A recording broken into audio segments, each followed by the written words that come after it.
Voici les fonds qui arrivent actuellement. D'un côté, nous avons rassemblé et reçu sur les comptes de notre marche les fonds prévus pour le projet.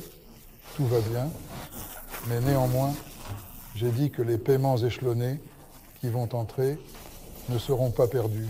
Et donc, l'argent qui arrive actuellement est destiné à l'équipement, à l'acquisition d'équipements. Et il s'agit d'équipements très sérieux, en fait. Autant que nous le savons, j'ai littéralement signé aujourd'hui une série de factures pour un équipement sérieux qui nous permet de réduire le coût des produits. Équipement haute performance, déjà spécialisé. Auparavant, l'accent était mis sur des équipements universels, capables de réaliser toutes les découpes. Maintenant, l'équipement est déjà spécialisé. Actuellement, un de nos employés est en mission. Et nous étudions actuellement la possibilité d'acquérir une nouvelle installation de rayon X afin de pouvoir réaliser une tomographie des circuits imprimés. À quoi bon tout cela? Regardez, il y a des boîtiers, des circuits intégrés, avec des broches sur les côtés.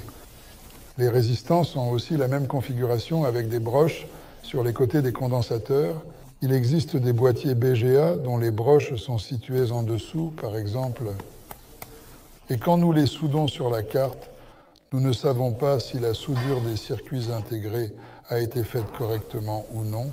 Et même avec de tels détails, il est impossible de vérifier s'il y a des fuites ou tout le reste. Pour cela, des marchés sont nécessaires. C'est pourquoi tous les produits sérieux, toutes les entreprises sérieuses effectuent toujours un contrôle tomographique, un contrôle par rayon X, une tomographie, et cela n'était certainement pas dans le plan d'affaires.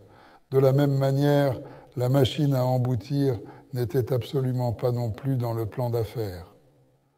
Qu'est-ce qu'une machine à emboutir? C'est une machine. Comment dire? Eh bien, tout le monde a vu des vis autotaraudeuses, n'est-ce pas?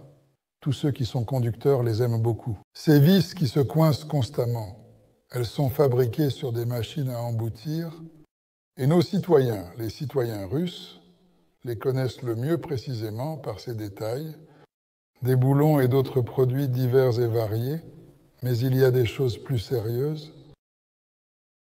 Les machines à emboutir, c'était autrefois l'Allemagne qui les fournissait. Quand on alimente ici un étang, l'étang est découpé en la pièce nécessaire, puis elle est emboutie, la pièce est usinée à la taille. Dans ce cas, il s'agit de l'arbre de l'angle de la meuleuse. Et que reste-t-il à faire dessus? Il ne reste que des surfaces lisses, bien polies et uniformes, où les roulements seront installés pour assurer un mouvement fluide et où la petite roue s'installera pour permettre une rotation précise et efficace. Les opérations, disons, ne sont pas si grandes. Et quand j'ai dit la dernière fois que le traitement d'un tel morceau prend 2 minutes, pas plus, un camarade a écrit dans les commentaires qu'il travaille comme fraiseur et que 2 minutes, c'est juste pour fixer la pièce.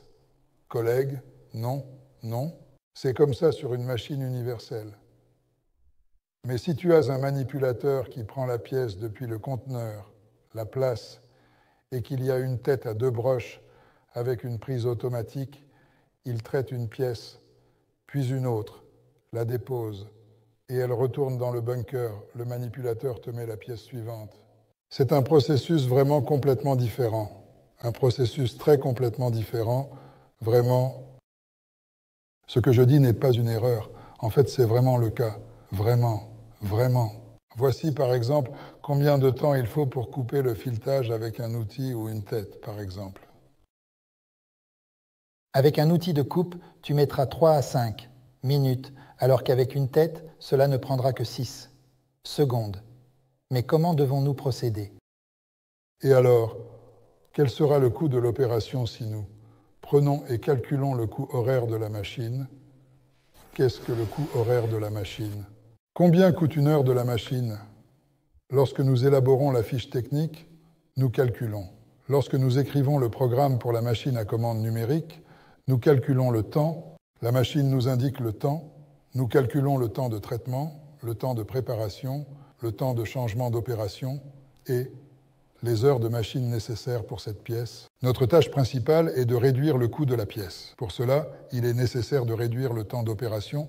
Pour cela, nous devons appliquer des procédés technologiques spécifiquement pour ce produit. Sinon, nous ne pourrons rivaliser avec personne. Et croyez-moi, chaque minute, chaque seconde consacrée à chaque opération se traduit ensuite par des sommes d'argent vraiment très importantes. Et maintenant, le projet a franchi la limite que nous visons. Absolument. Il ne restait, semble-t-il, pas grand-chose, mais nous l'avons déjà franchi. Dans le volume d'équipement, dans les possibilités qui sont actuellement mises en œuvre. Et donc, quand on me dit que vous avez dépassé le montant, oui, j'ai dépassé. Oui, nous avons dépassé, c'est un fait. Mais en même temps, nous avons augmenté la valeur commerciale de tout cet ensemble. De plus, la tâche ne consiste plus seulement à développer, mais aussi à produire. Et aujourd'hui, en fait, combien de négociations ont eu lieu? Beaucoup, beaucoup. 1, 2, 3, beaucoup. Pourquoi? Parce que, oui, il y a effectivement des négociations en cours. Des négociations sont en cours concernant l'utilisation commerciale et les commandes commerciales. Demain, des négociations auront lieu. Et 2 chemins. On pourrait dire, c'est tout. Il n'y a plus d'argent. Pas besoin, n'est-ce pas? Ou au contraire, que maintenant, ces investisseurs qui paient en plusieurs fois, collègues, il y a une possibilité. Augmentons nos capacités. Le mot de Macha concernant notre KTB, cela apportera un grand succès. C'est bénéfique pour tout le monde, absolument tout le monde. Croyez-moi, et les opportunités qui s'ouvrent maintenant se sont ouvertes grâce aux travaux que nous avons réalisés auparavant. Voici le même papillon qui a donné un coup. Très fort, en effet, très fort. Sérieux, BTR, Mott, nous pouvons nous en souvenir pendant des siècles. Et d'ailleurs, comme on s'est approché aujourd'hui, ils disent que cette chose est aussi nécessaire à nos gars. C'était aussi le cas.